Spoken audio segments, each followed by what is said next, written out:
Good morning, everyone. I'd like to call to order this Monday study session of the Pierce County Council. It is Monday, November 4th, 2024. The time is 11:01 a.m. We have all members present Councilmember Herrera has joined us online, and all other members are present here in council chambers. That brings us to item number 2, review of tomorrow, November 5th, 2024, council meeting agenda. Ms. Long, good morning. Good morning. Thank you. This is tomorrow afternoon's regular council meeting agenda. We'll start with your consent agenda, and you have a lot of items here for introduction and scheduling. First is 2024-557, and this is related to the Transportation Advisory Commission, adding a new member representing the Accessible Communities Advisory Commission. And amending chapter 2.103 of the county code. You'll be referring this to rules and setting the final for December 3rd. Next is 2024-560. This is authorizing wage adjustments for non-represented employees. You'll be referring this to rules and setting the final for November 19th. Next is 2024-561. This is the jail incarceration rates. You'll be referring this to committee of the whole and setting the final for November 19th. Next is 2024-562. This is the noxious weed levy, and you'll be referring this to rules and setting the final for November 19th. 2024-563 is the ad valorem tax levy for the Pierce County General Levy. And this you'll be referring to committee of the whole and setting the final for November 26th. Next, we have 2024-564. This is the ad valorem tax levy for conservation futures, and you'll be referring this to committee of the whole and setting the final for November 26th. 2024-565 is the ad valorem tax levies for county roads, and again, you'll be referring this to committee of the whole and setting the final for November 26th. 2024-567 is the Parks and Recreation Services fees. You'll be referring this to committee of the whole and setting the final for November 19th. And then last of the ordinances is 2024-568, and this is the mid-biennial budget adjustment ordinance. You'll be referring this to committee of the whole and setting the final for November 26th. Under resolutions for introduction and scheduling, you have our 2024-242, and this is revising the administrative guidelines for the Office of the Pierce County Council. You'll be referring this to rules and setting the final for November 19th. So moving to your final action items on your consent, you have 2 items. The first is our 2024-239, and this is confirming the appointment of 2 new members to the Pierce County Veterans Advisory Board. And the other is our 2024-240. This is confirming the appointment of 1 new member to the Developmental Disabilities Advisory Board. You'll note under other items, there is a recognition for your approval, and this is honoring Robert Trench Jones Jr. As a premier golf architect and designer of the Chambers Bay Regional Golf Course. And this was requested by Chair Mello. And then another budget for, just to note on your consent. Moving to section 7, you do have 1 proclamation, and that is honoring the veterans of Pierce County and observing November 11th, 2024 as Veterans Day in Pierce County. And that was requested by council members Herrera and Hitchen. Moving to section 8, resolutions. You have quite a number of them here. The first is our 2024-228. And this is actually, we have a whole list of these that are quite similar. So I'll just describe them first and then identify the jurisdiction. So these are all interlocal agreements. You've seen a lot of these before, similar to this. These are interlocal agreements between Pierce County and a city or town in the county for specialized law enforcement services. Let's see, I think these all received. No, they didn't. I'll go back and read them individually. So the first is our 2024-228. This is with the city of Fife. This did receive a due pass at rules on October 29th. The next is our 2024-229S, and this is with the city of Buckley. This received a due pass as substituted at rules on October 29th. Next is our 2024-232S, and this is with the city of DuPont. This received a due pass as substituted at rules on October 29th. And our 2024-233 is with the city of Milton. and that received a due pass at rules on October 29th. And the last of these is our 2024-234. This is with the town of Stillicum, and that received a due pass at rules on October 29th. And the last resolution on your agenda is our 2024-235. This is adopting a new organization chart for the office of the council, and this received a due pass at rules on October 29th. You have one item under section 9 ordinances, and that's O 2024-558. That is amending the Pierce County Salary Classification Plan to establish and revise classifications and salaries for the office of the Pierce County Council. And those are the agenda items for tomorrow afternoon's regular meeting. Thank you, Ms. Long. Are there questions or comments about tomorrow's regular meeting agenda?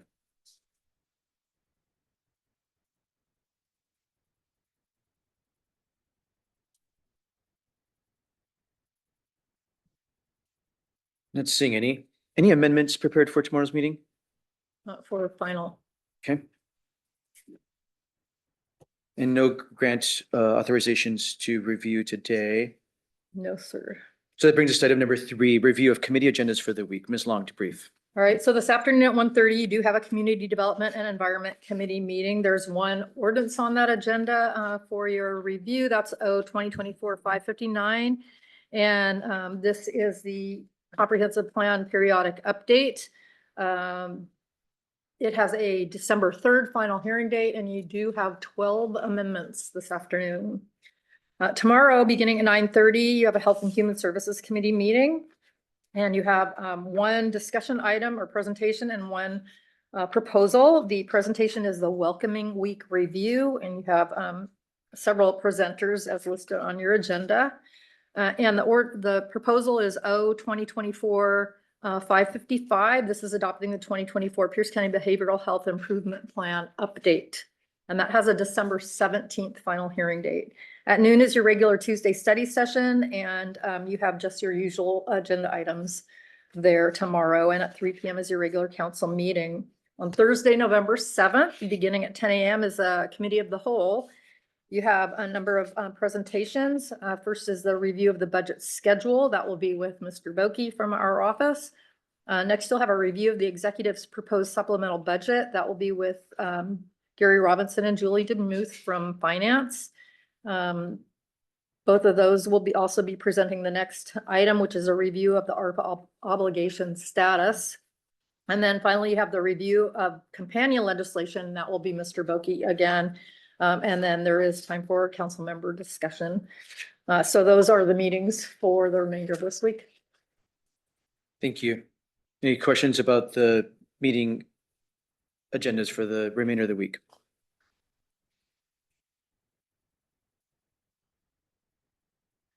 Not seeing any. We have the Community Development Environment Committee is noted this afternoon at 1:30. The committee will continue its consideration of the county's comprehensive plan. And there are 14 amendments at this time for consideration in committee. Ms. Red Hunt, you're gonna brief on a few of these amendments, and then Mr. Kruger is gonna brief on 3, I believe. So Ms. Red Hunt, why don't we start with you?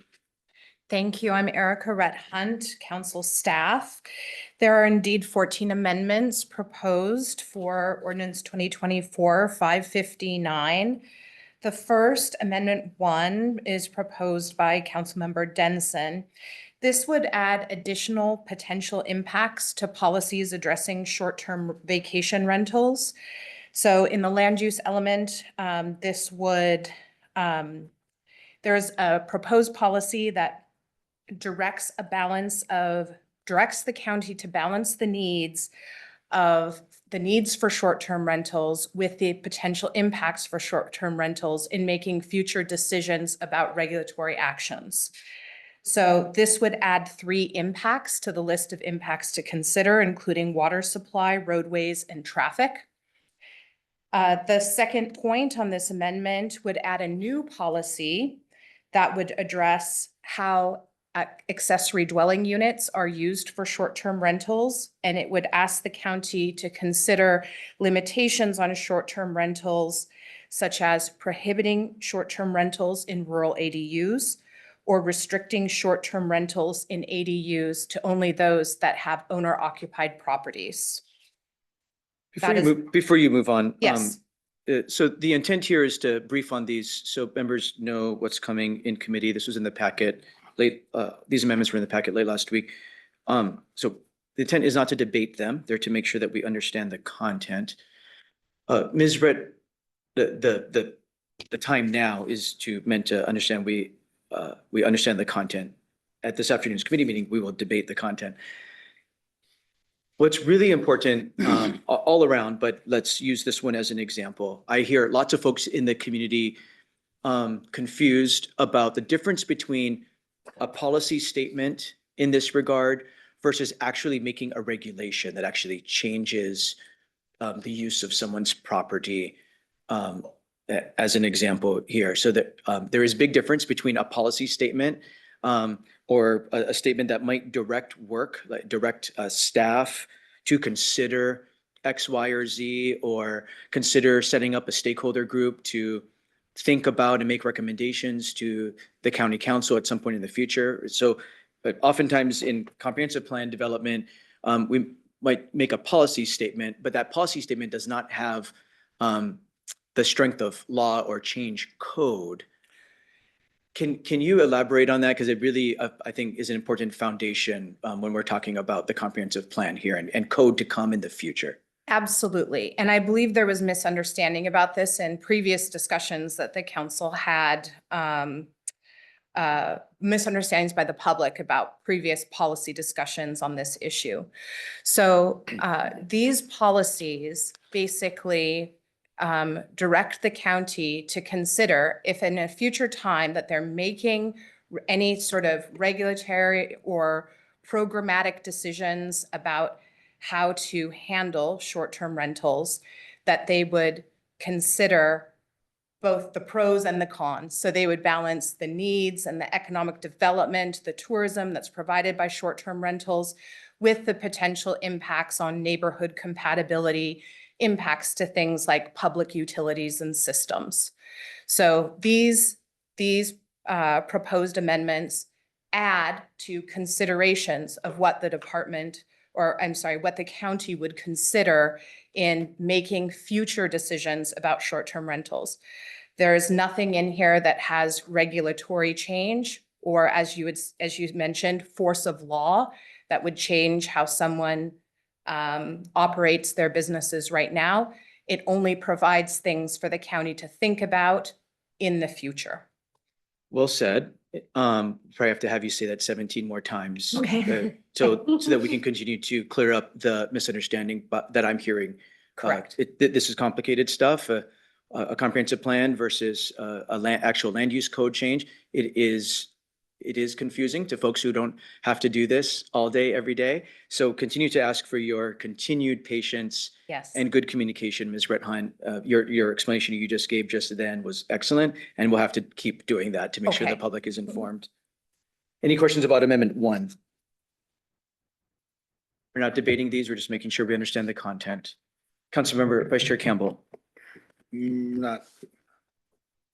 If this goes into debate, then you can just tell me to hold it over. How do we define neighborhood character? So there are a few policies that talk about what neighborhood character is.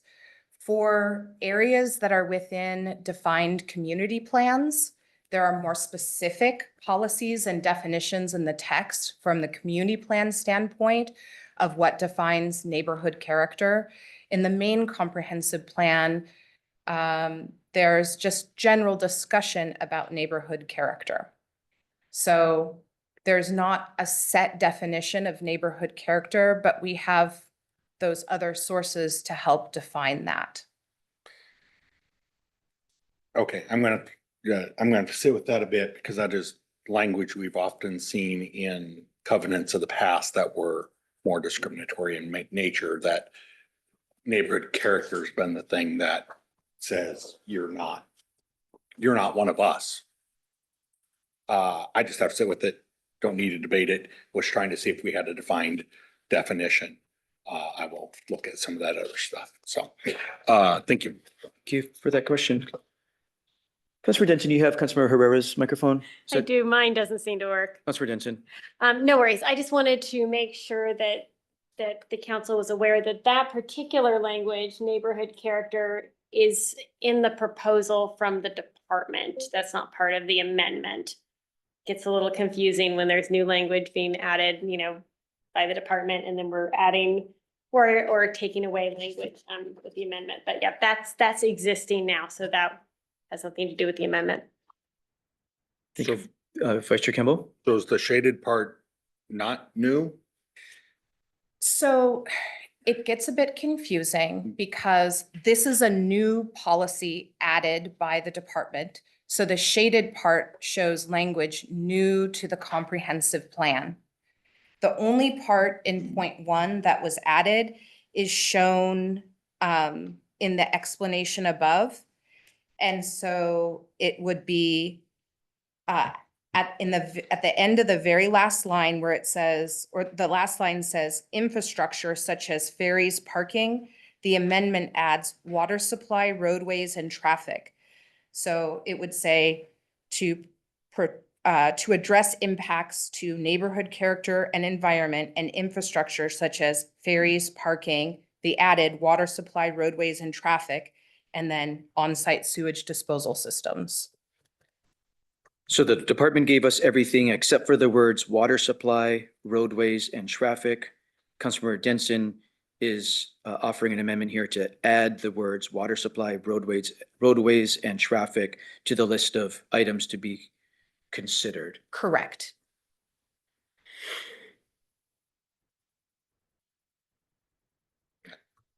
We'll go into debate if we go much further. Councilmember Denson. Oh, no. Okay, Councilmember anything else. Krueger. Thank you, Chair. I'm wondering, how long has it been since the community plans are first organized? It's been like 25 years. Has there been any discussion or thought on the need to do that process over again, since it's been so long to have, because the folks who created these plans may have moved, may not be there, or there maybe have a turnover of citizens to visit these So- plans? The county's community plans were initiated back in the 90s, the late 90s, I believe.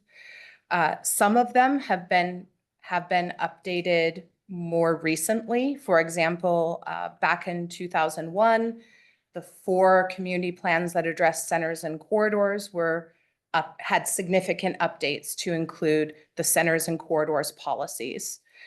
Other community plans may not have been updated for, as you say, a couple of decades. So I don't know of any existing work plan to update community plans, but I do know that that has been something that as the department went to LUACs to talk about the comprehensive plan, that has been a request of several LUACs. Thank you. I was curious if maybe it might be time to revamp that system and have it revisited on designing these plans. Thank you. Thank you, Chair. Thank you, Councilmember Morel. Thank you, Mr. Chair.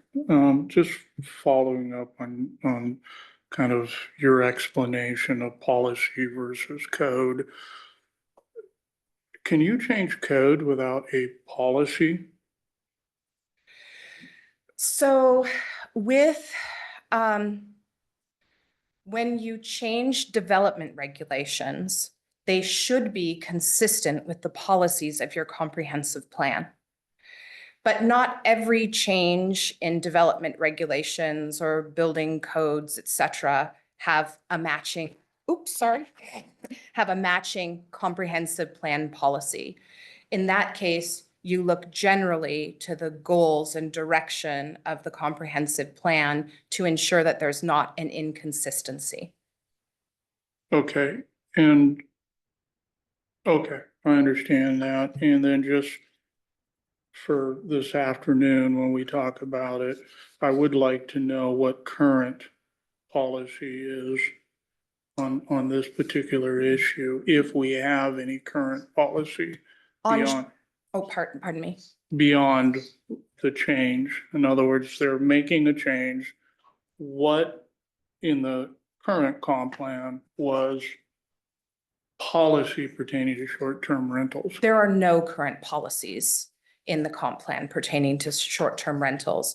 But there are, under the proposed LU 78.8, there's a couple of policies there that are proposed to be added, as well as a policy in economic development. And I can be prepared to discuss those this afternoon. Okay, thank you. Thank you. Okay, Amendment 2. Okay. Amendment 2 is proposed by Councilmember Denson and Councilmember Hitchin. The amendment would support civic uses in limited circumstances within the rural area when necessary to support rural populations. So this amendment has 4 points. The first 3 points address the rural character section of the comprehensive plan. The first point adds civic uses as part of the description of rural character. So it specifically adds that second to last bullet that says rural character, it basically says rural character would include civic uses necessary to serve the needs of rural residents. Civic uses include general government uses, daycares, healthcare, schools, recreation, those types of uses.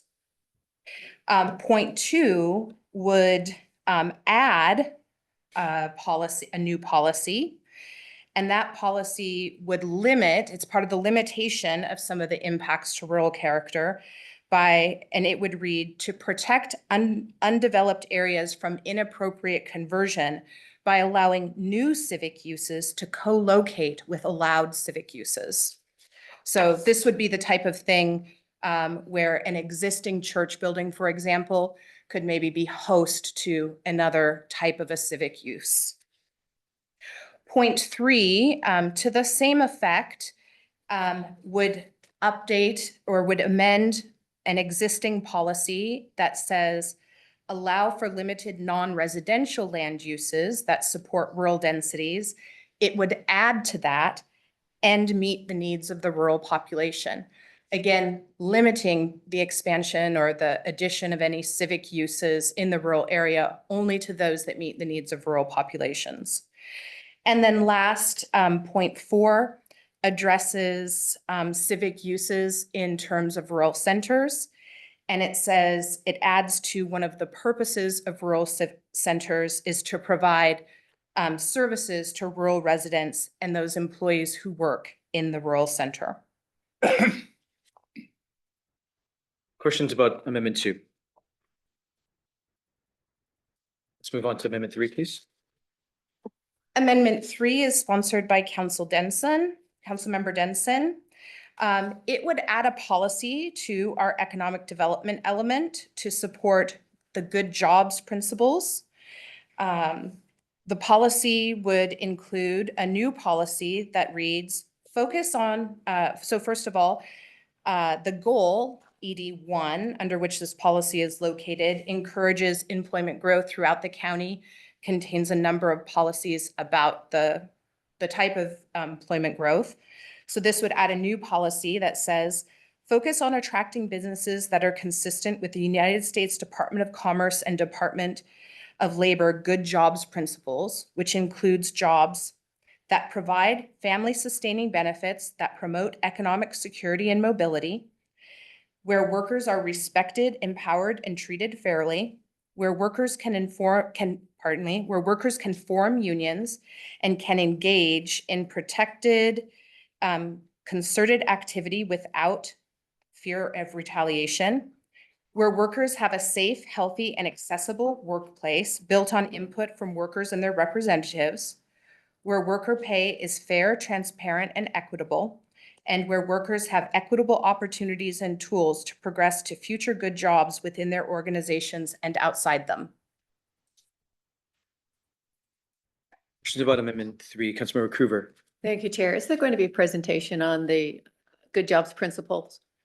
I don't have something specifically prepared, but perhaps Councilmember Denson could speak more to those principles. It's pretty deep, so. I can send you the documentation that I have, Councilmember Councilmember Denson? Krueger. Oh, sorry. Thank you, Chair. I will send you the documentation and if the rest of the I've council seen the would like document. that, that'd be great. Thank Thank Sure. you. Councilmember Morel.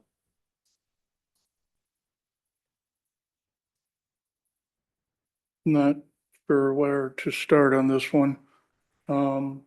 Is there any jurisdictions that currently have this embedded in their economic development, whether it be the EDB, chamber, anything? I'm looking at this and going, oh, I don't know specifically about these good jobs principles and embedded in this form. I do know that it isn't unusual for some of these types of principles to be included in economic development policies and comprehensive plans.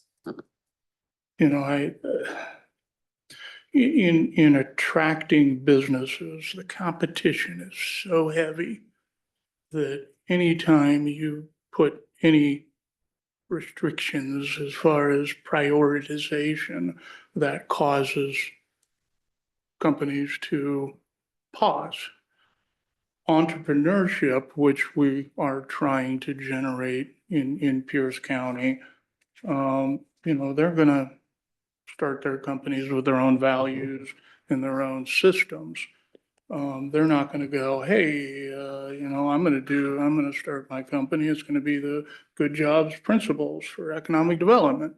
They're just gonna do what they need to do to get on the ground and get opened up. I struggle when anytime that we put a focus on certain aspects of the economic development, especially businesses. So anyway, that's my 2 cents. There wasn't a question in Okay. there. Thank you. It was more of a comment. So anyway, thank you, Mr. Chair. I appreciate that. Members, I just respectfully ask that we not debate these. We're asking questions so we understand what the content is, and the time to debate them will be in committee. So Councilmember Krueger, do you have a question? I'm trying to figure out how to put it in a question. It's just that I've seen the materials on this, and the ideology it represents is something that I think the public should know what it is before it goes into policy. I guess perhaps the question might be, is it possible for the department to do maybe a webinar or prepare one so that it can be shown to the public on what this means? I don't know because I can't speak on behalf of the department. Okay, thank you. Thank you, Chair. Thank you. We're on Amendment 4. Okay. Amendment 4 is proposed by Councilmember Denson and Councilmember Campbell. The amendment would support electric vehicle or EV charging within commercial and multifamily development in policies in the land use and design and character elements of the comprehensive plan. There's several points here. The first point would add a new policy, LU 27, that is within a goal for land use for commercial areas that would plan for electric vehicle charging in parking areas. Point 2 would add a new policy underneath the goal that encourages good design in attached housing, and it would plan for electric vehicle charging in shared parking areas for residents and for guests. Point 3 would amend design and character policy 8.3 to add to its list of things that commercial developments, that the policy encourages commercial developments to include. And it would add the second to last bullet at the end of the page, EV infrastructure. The access to transit bullet is already added by the department's proposal. Point 4 would add a new policy under design and character goal 10, which is to ensure functional industrial areas. It would encourage the use of renewable energy sources and the use of electric vehicles to reduce noise and air quality impacts. And then the next three, 5, 6, and 7, they take existing policies that as amended or proposed in the comprehensive plan, and they add EV into those policies which already address issues related to sustainability or climate change. So at number 5, it adds the provision of EV infrastructure in a goal that supports the development of new tools and programs to incentivize and encourage innovative, healthy, low carbon development practices. On number 6, it adds to provide EV infrastructure to a policy that encourages the use of new and innovative approaches to address climate change and greenhouse gas emission reduction. And at point 7, it encourages sustainable site development. The goal encourages sustainable and resilient site development, including reducing water demand, filtering storm water runoff, preserving sensitive habitat, and then inserted, according to the amendment, is EV infrastructure and reduced energy consumption. The EV infrastructure is the only new thing in that proposed goal. So this would add emphasis for EV infrastructure to several policies in the comprehensive plan. Thank you. Questions on this amendment? Councilmember Morel. Thank you. The only question that I would have for the committee is, can you give me a definition in committee of what encourage means within this policy? You don't have to answer it now, but I will Sure. ask it later. And then how will the implementing this process, how's it going to be followed? I mean, if I come in and take out a permit, I lay out my blueprints and there's no EV charge station, is someone permitting going to go, that would be a good place for an EV charge station. We encourage you to do that. And by the way, we're going to red line a few things and see how we can encourage you to do that. So I'm kind of curious to see what your interpretation of encouragement is. Okay, so in a policy sense, encourage is, so this doesn't have the strength of regulatory action. So when someone sits down for a development meeting at the permit center, these policies may inform the county staff about to ask certain questions or, but it doesn't actually tell, like you were saying, someone's sitting down at the permit center. It doesn't necessarily say you have to do something there or you should do something there. When a policy says encourage, often it speaks to programs and incentives that would encourage. So provide an enticement for someone to follow the policy. But policies that also say encourage commercial developments, it could include, for example, at the state level, as there's changes in building code or other codes that have requirements, those requirements can be followed up with encouragement. So where EV charging structure may be required, the encourage policy would also support those requirements. Okay, thank you.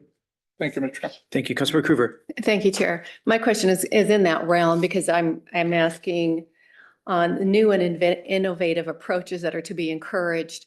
That reminds me of the permeable pavement that was placed near Emma Carson Elementary several years ago, and that was an experiment that was funded with a grant. So the grant was encouraging the funding to do that, which was a boondoggle.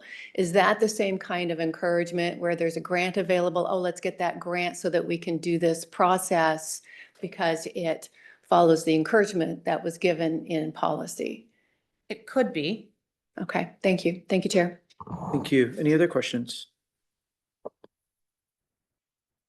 Okay, Amendment 5. Okay, Committee Amendment 5 is supported by Councilmember Denson.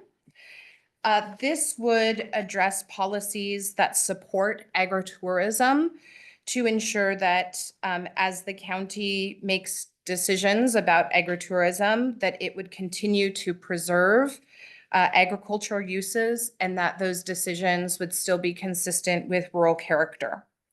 So at point 1, it would amend an existing policy that also, it's one that has amendments to it already.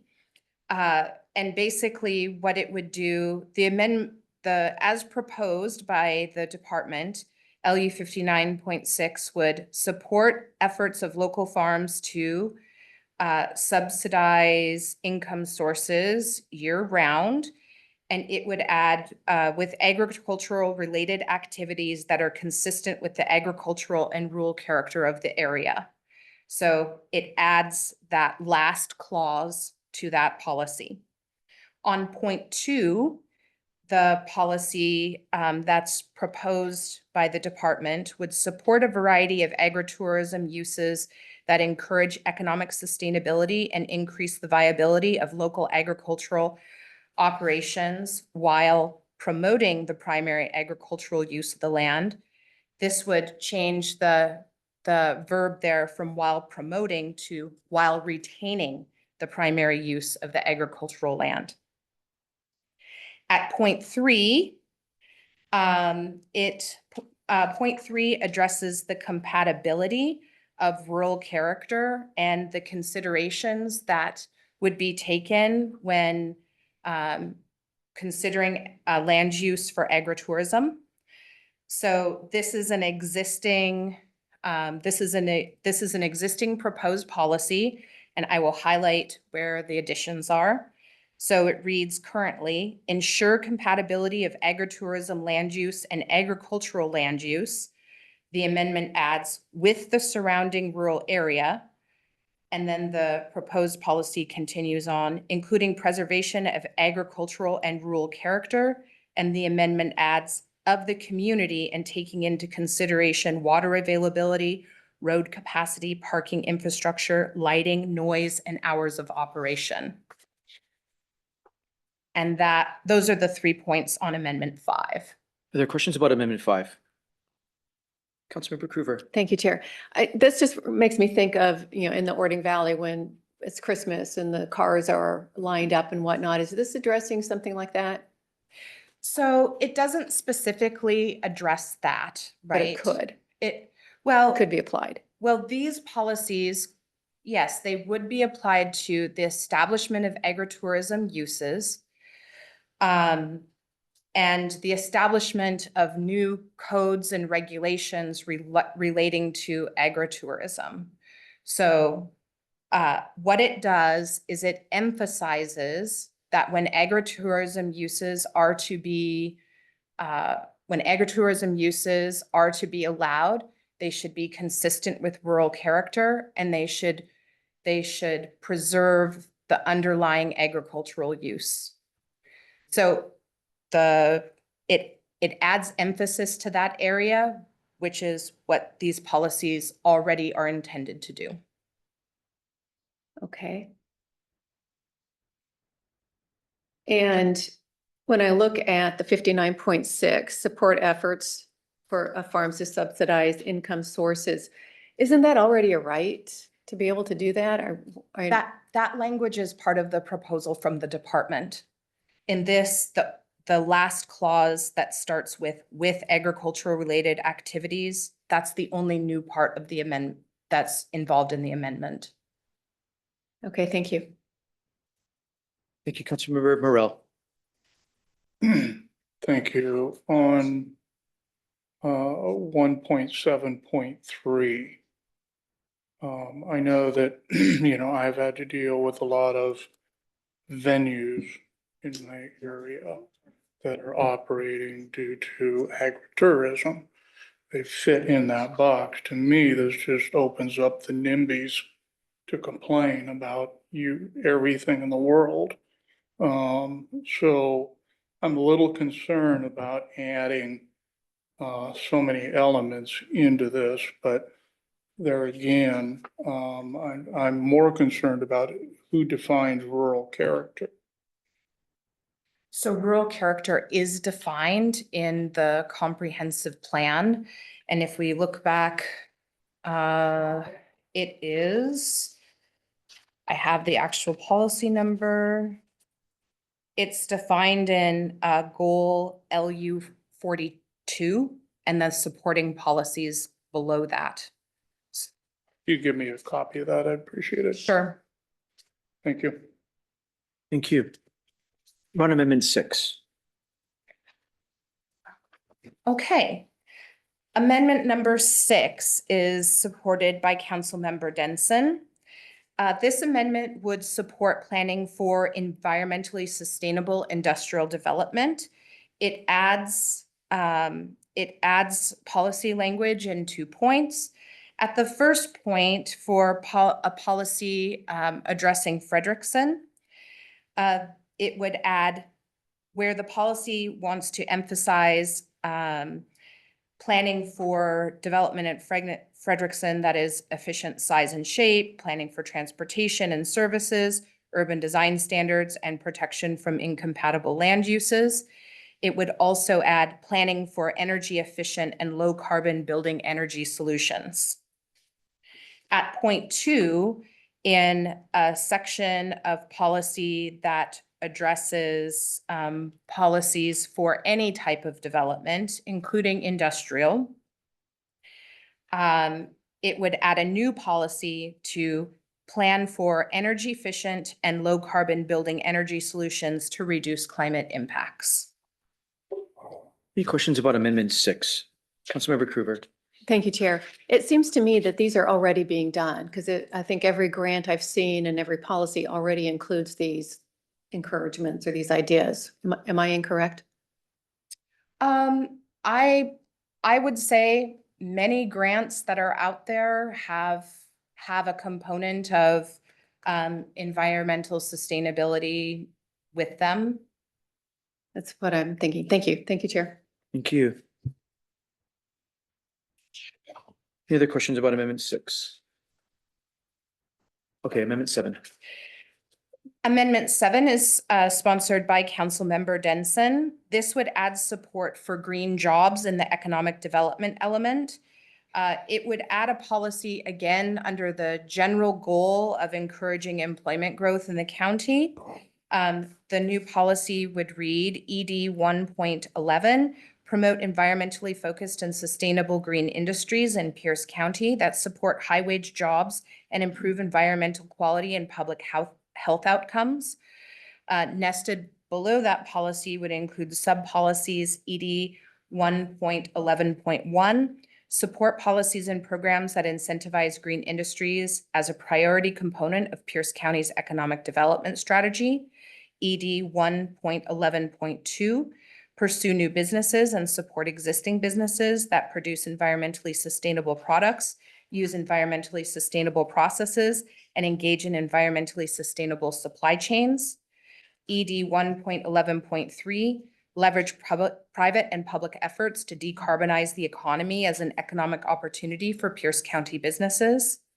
ED 1.11.4, support programs that provide job training, retraining, and upskilling for workers in green industries. Any questions about Amendment 7?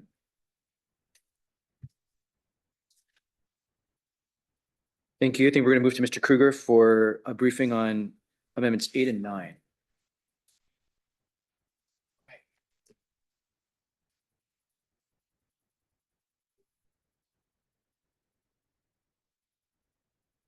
Good morning, Council.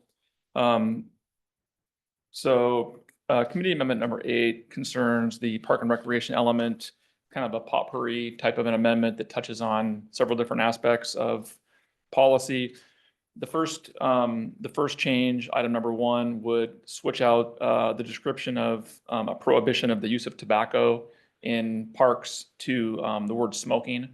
The department had recommended that the language related to no vaping in the park system be included, but this would kind of add to that and declare that smoking is prohibited. I would just note for members that the park rules, so there's a park code that's codified, prohibits smoking and vaping and use of marijuana and alcohol in parks. That's current adopted code. So this is policy language that would support the existing code prohibition.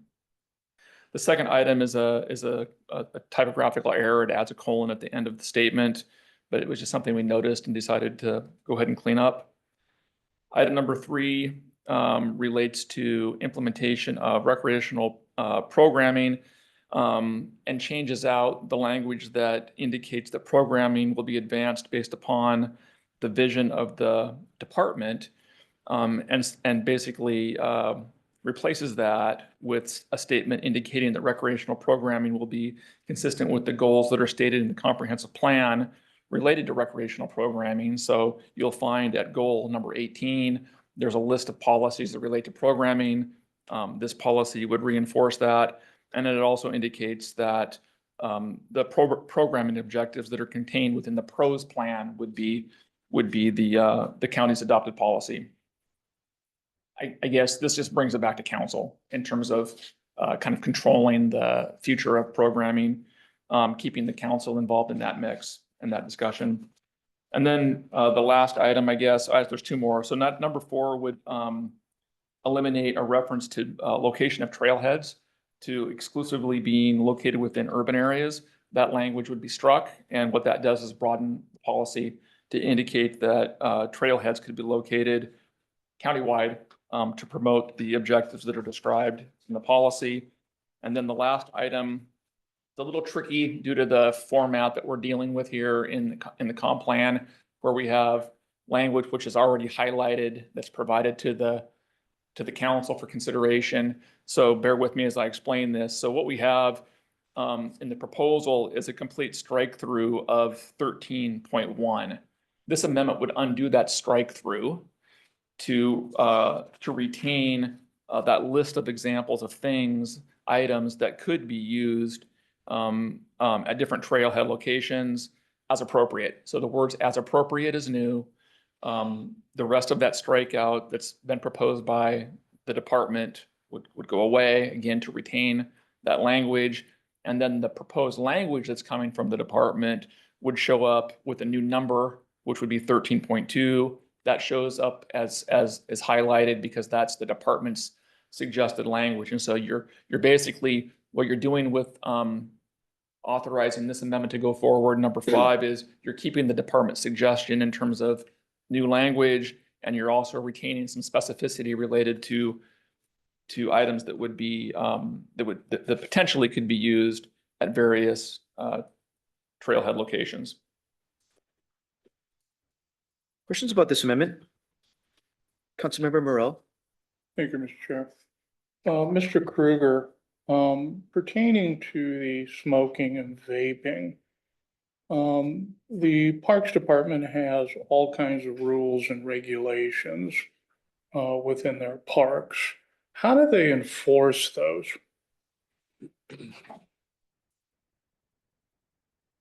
So, I mean, there's a sign that's at the entrance to most parks that includes the rules. I think most of the enforcement is kind of, assuming that the general public is going to just do the right thing and follow the rules. I think if it came down to it and there was a park rule that was being violated, it would involve, contacting the sheriff or other appropriate local law enforcement and have them come out if it rose to that level for enforcement purposes. The Parks Department has no, deputized enforcement staff. So I think it's almost a voluntary enforcement. Okay. And this doesn't put staff in a position where they have to be the enforcer? No, this does not. Do they have to ignore? if someone is smoking? I mean, that's a question for the department, what they might have their on-site people do if they saw someone that was smoking or drinking. I don't know the answer to the question in terms of whether they would send out a maintenance person that happens just to be there and understands what the rules are and, hey, I'm gonna, engage with a park user. I tend to think probably not. And to think that that's probably not what's happening, but we could ask the department that if you want to get. Mr. Kruger, let's have let's make sure we have planning public works staff at committee today. Let's make sure we have economic development staff. And let's make sure we have Parks and Recreation Services Department staff at the committee today so that they can speak on behalf of the department. Will do. Thank you. Any other questions about this amendment? We'll make sure department staff is available to answer council questions. We're at amendment number 9. Mr. Kruger. Thank you, Chair. So amendment number 9 concerns the park districts and some fiscal policy. So the first amendment would indicate that, again, and this is a modification to a proposed language that's coming from Planning and Public Works, or probably the Parks Department, but it would indicate that we're looking to transfer funding to parks, funding sources such as park impact fees, real estate excise tax, based upon the monies that are collected within those park district geographies, as well as potential annexation areas. And so we have potential annexation areas throughout the county, oftentimes tied to future annexation areas. And the policy here says, let's take a look at divesting in parks that are located within those territories, turning them over to the agency that might be actually programming those areas. And also it's creating a policy to indicate that the council could consider incentivizing those transfers financially through some sort of short-term maintenance or stewardship funding as an incentive. And so that's what's happened. That's what happened on the peninsula when, for example, when the county transferred 12 park sites to the Peninsula Metropolitan Park Organization years ago. They also provided 3 years worth of funding to help offset the maintenance obligation for those sites. So that's what item number 1 would do. The second item concerns, I think maybe I started speaking to this and got ahead of myself. This concerns the policy related to distribution of park impact fees and real estate excise tax.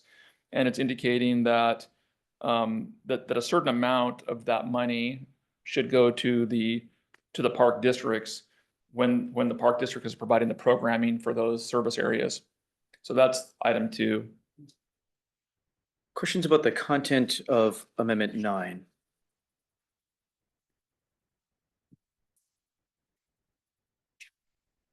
Okay, we're on 10. Back to you, Ms. Redmond. Thank you. Amendment number 10 was sponsored by Councilmember Morrell. Amendment number 10 would change the project name in technical documents that are included as part of the comprehensive plan. That would be Exhibit B. There's a technical appendix associated with the transportation element, and Exhibit D, which is a technical report of the comprehensive plan, the capital facilities plan. So it would change the name of a project that's currently known as Military Road East / 122nd Street East, parentheses, Shaw Road East to SR 162. And it would change the name of that project to Ording Valley East-West Corridor, parentheses, 122nd Street East / Shaw Road East to SR 162. So at point 1, it would do so under table 13-20. This table shows shows projects that would be, projects that are considered as part of the transportation improvements necessary to serve growth. And this is related to, in the preferred alternative, there was a direction by council to include in one of those, in one of the provisions of the preferred alternative under Resolution 2024-158S that said to include this specific project as part of the comprehensive plan. So it's shown here in the transportation element technical at point 1. At point 2, there is a related project that has funding for 2024. And that is the Military Road East Widening Project. The Transportation Division of Planning and Public Works included in the scope of work of the Military Road East Widening Project. They included this project within it. And so at the bottom of a table in the Transportation Technical Appendix is a footnote that shows that that project is included in this 2024 study, and the name is changed there in the footnote.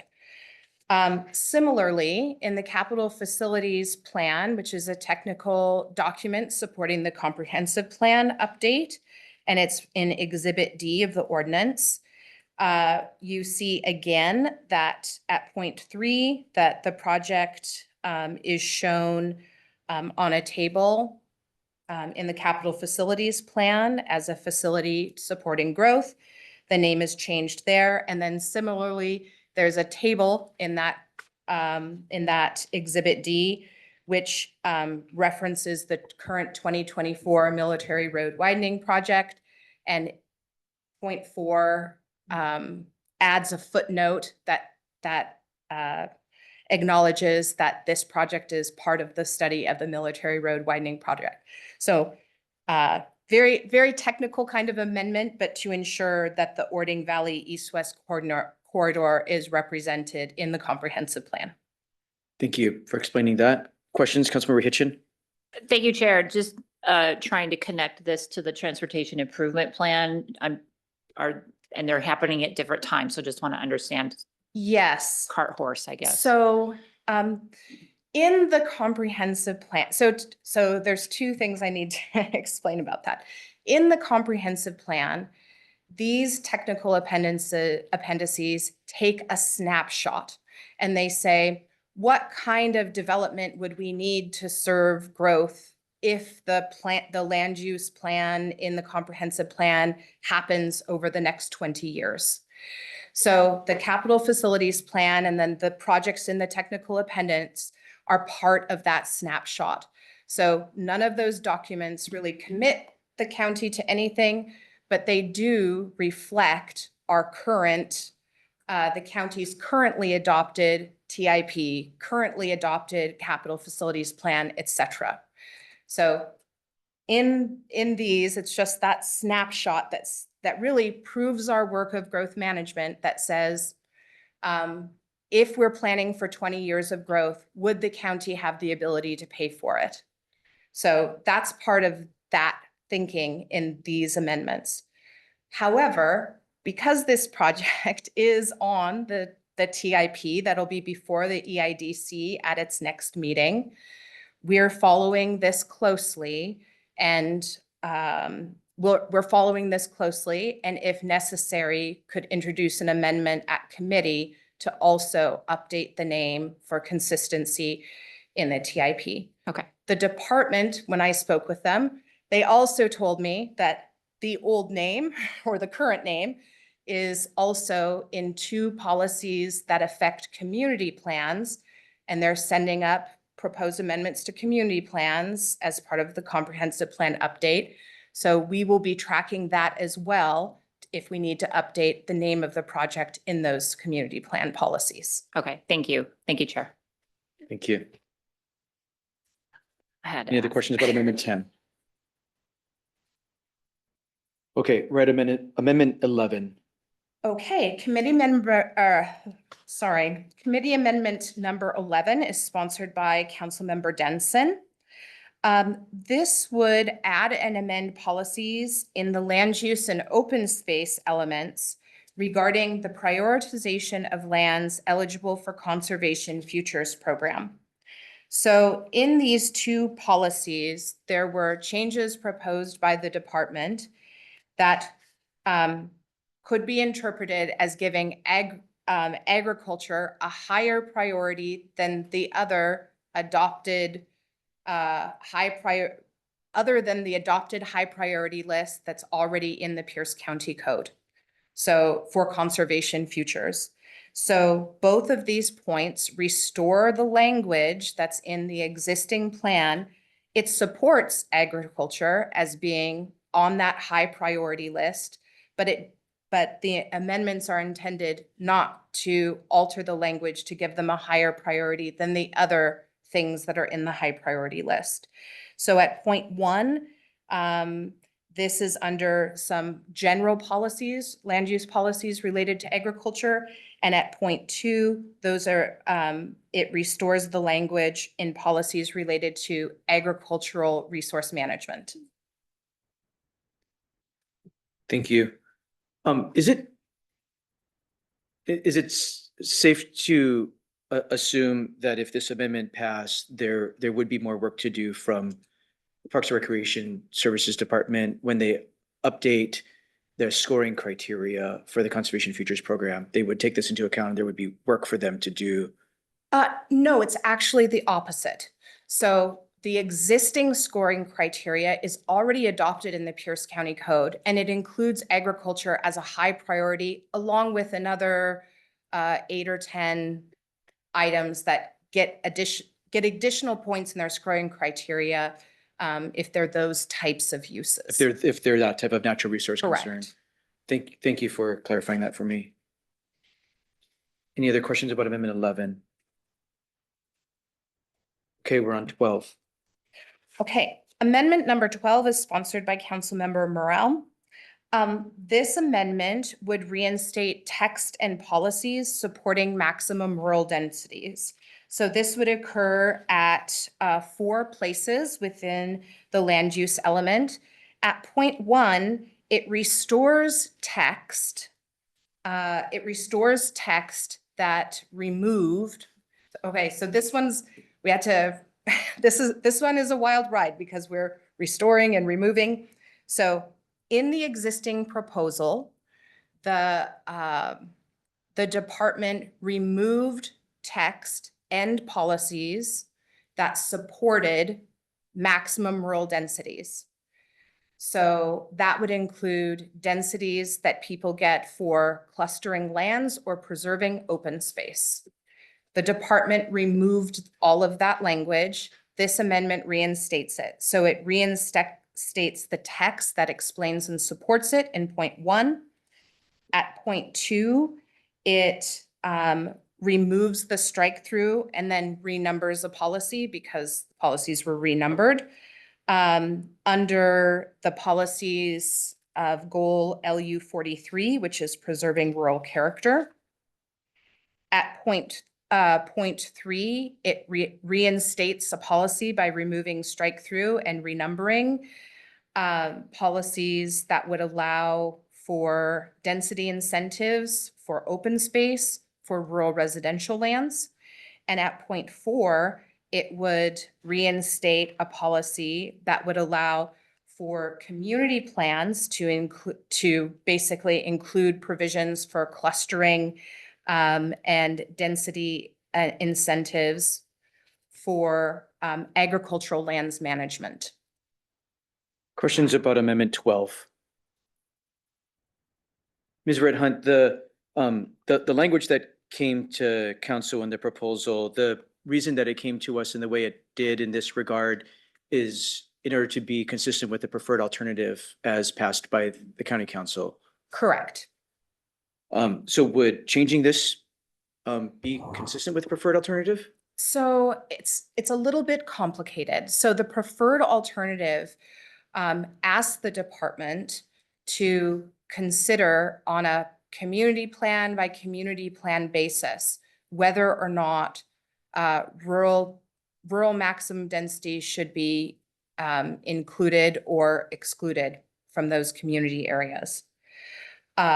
In the department's proposal that they sent in answer to the preferred alternative, they removed the maximum rural density in all the areas. So this particularly point 4, which allows for points 1. Let me start with point 4. Point 4 allows for community plans to decide whether or not rural maximum densities would be appropriate, community plan by community plan. It would restore that policy. Point 1 is not a policy at all. It's just text that supports the fact that it could be appropriate in rural areas to use maximum density as incentive for open space or clustering of lands. In policy 2 and policy 3, restoring the policies would support maximum bonus densities anywhere in rural lands in the county. Thank you for explaining that. Any other questions about Amendment 12?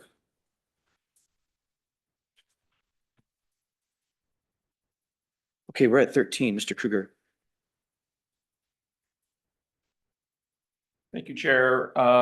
Amendment 13 gets back to the parks element of the comprehensive plan and adds 2 new policies. The first policy that's added is intended to alleviate confusion that's existed through the years regarding whether the park recreation and open space plan follows the direction of the comprehensive plan or vice versa. This policy would clarify that the comprehensive plan, which is what's before the council, sets the county's policy regarding parks, and that the PROS plan implements that through additional detail. So that's item number 1. Item number 2 addresses the use of general fund revenues related to parks. And what this amendment is doing is it's pulling specific recommendations from the Park Impact Fee Working Group. As the council remembers, about a year ago, the Parks Impact Fee Working Group conducted an analysis of various revenue streams that come into the department, including general fund. This is the general fund recommendation related to how the tax dollars that are collected in the county should be used for parks. And as you can see, it's indicating that general fund really isn't a capital fund to be used for building things. It's a fund to be used for administration. And so the policy would be inserted into the comprehensive plan accordingly. Any questions about Amendment 13? Councilmember Morel. Following up on your last comment, would it preclude programming? No, the general fund can be used for programming as well, just not capital pursuant to this policy.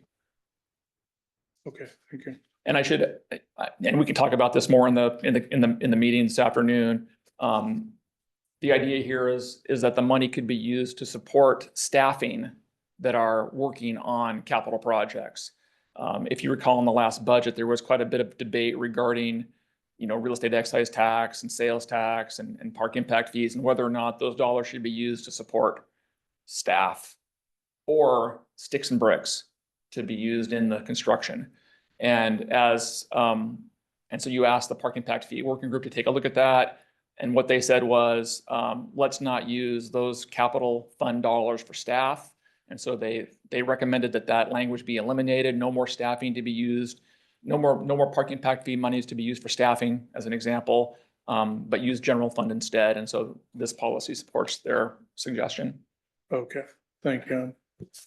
Got ahead of myself. Mr. Krueger, following up on Councilmember Morel's question, in point 2 of the amendment memo, PR 8.6, just to be super clear, by not saying recreation services, as an example, by not saying recreation services in this laundry list of uses, It doesn't cause a problem here because of the context of the policy here, correct? No, that's right. And I would also just note, for what it's worth, most recreational services are grant funded in this county or supported by fees that come in. But yes, general fund is used as a source for recreational staff. And not putting it here does not cause confusion for the department because of the context of this policy. I don't believe it does, but you could certainly add that. It wasn't, I mean, what I've done here in this amendment memo is I've taken the specific language coming from the Park Impact Fee Working Group and simply inserted it to try to avoid a debate regarding whether the council was doing something different than what the Park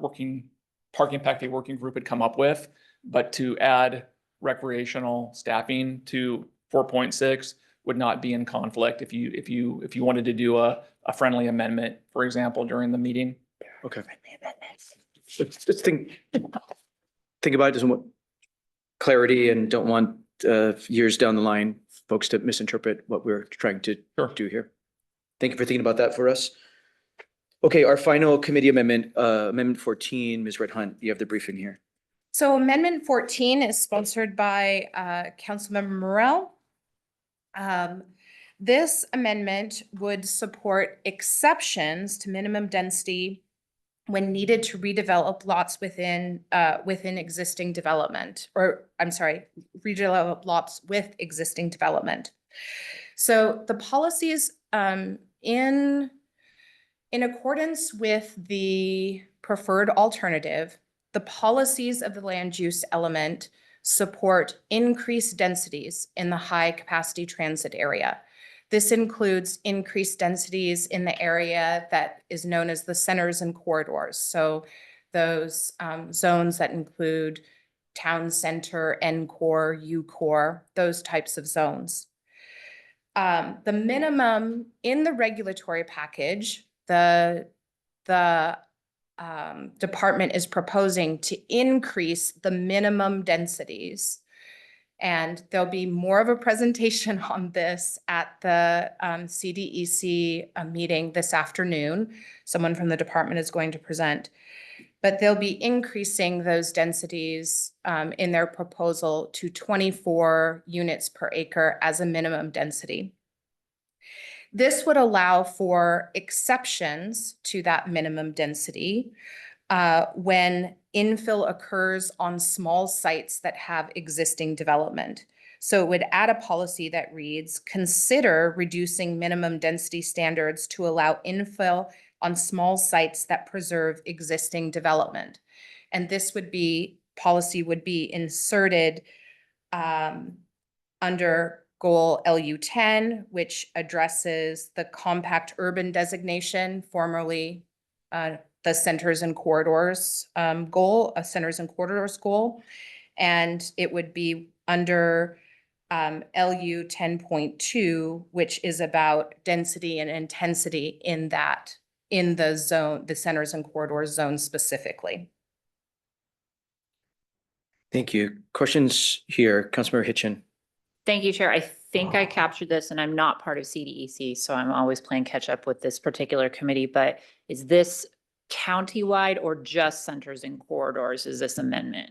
So this would be within centers and corridors designations where that minimum density is proposed to be increased. Okay, thank you. Councilmember Morrell. Yeah, thank you. I appreciate staff listening to new ideas and drafting some policy. One of the challenges that we see since centers and corridors have been the lack of gentrification on some of the corridors. A lot of the lots are smaller lots and they have existing businesses up front on those lots, but they have depth to those lots that they could add housing units to.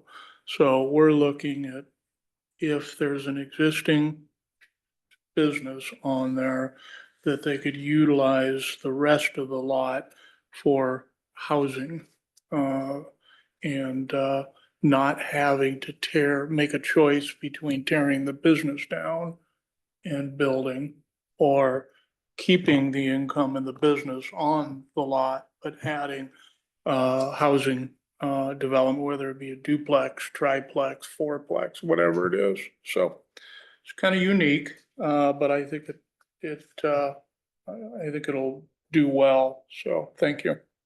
Thank you. Any other questions about this amendment number 14? Not seeing any. We'll debate all of these and consider them in committee at 1:30 today. Thank you to our very capable staff Thank you. for supporting members and bringing forward ideas for discussion. Is there anything else for review of committee agendas for the week? Not seeing any. We're at item number 4, discussion of administrative items. I'd like to call in our Chief of Staff, Julie Murray. Well, good afternoon, Julie Murray, Chief of Staff. I don't have that much to mention other than we will make sure for the least of next 2 cows that we're having our potluck. And I would just appreciate if you have a day like today where we may be going along, that you sort of give me some notice, because we can bring lunches in if we're having back-to-back meetings, but some of these committees, I don't know the volume of work that's happening. So if you suspect it, if you could just let me know, and then I can sort of plan accordingly, and check with the policy staff to see what they think is going to happen during the day, because we do have several days coming up that are quite packed, and so we want to make sure that people are not hangry. And with that, we will make sure that we have also snacks available. So if you have a particular beverage or snack that you'd like to have, please let me know, and we'll make sure it gets on the shopping list, because I'll probably have that going through the end of the year. Or Thank the you. end of the council meetings. That's it. Thanks Thank you. for doing that. We want people debating ideas and not debating their stomachs and Mhm. their low blood sugars. So I appreciate our ability to stay focused on debating ideas. Item number 5, other business. Mr. Dominique, our communication manager and public information officer. Good afternoon. Good afternoon, Chair, members of the council, Brian Dominique, council staff. Normally I brief you on Tuesday. Today's a special circumstance because we have a proclamation that is in your packet today. It is a recognition of Robert Trent Jones Jr. He is the designer of the Chambers Bay Regional Golf Course, and he is going to be recognized by the American Society of Golf Course Architects with the National Donald Ross Award. That's the highest award in golf course architecture. So a community member, I believe a formal council member here, Connie Laudenberg, reached out to us and asked if the council would be willing to do a recognition. And I'm putting that forward to the council. This is on a tighter timeline than we're used to. Normally we have about a week. This is on the council agenda on a motion on Tuesday. And the idea is the council would do the motion. I would add the signatures, pending if you want your signature added. And then we'd pass it off to Connie, who will go to the award ceremony, which is out of state. And she would present the proclamation on behalf of the council. So nothing formal in chambers, but it is a proclamation that is up for your consideration. Thank you for facilitating that, Mr. Dominique. That public facility continues to get worldwide attention, so thank you. Anything else from you? Pending any questions, that's all I have. Thank you. Do any members have any other business in study session today? Ms. Murray or Ms. Long, any other business for council? No, thank you. With no other business before the Pierce County Council, in our Monday study session, we are adjourned.